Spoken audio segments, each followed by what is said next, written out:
Today I'll be teaching you guys how you guys can delete your Telegram account, and it's pretty simple. First, you want to click on setting at the bottom right corner of your screen. Once you're inside your settings, scroll all the way down at the bottom until you see the option called Telegram FAQ. Once you see it, click on it.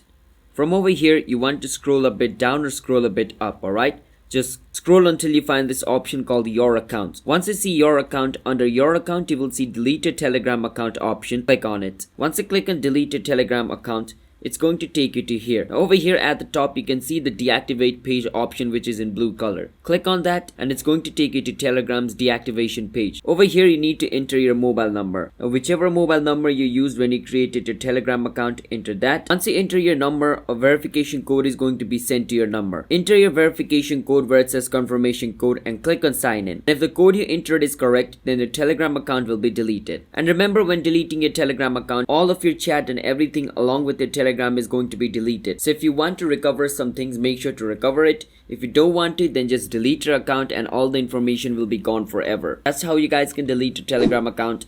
Hit the subscribe to our channel one step. I'll see you guys next time.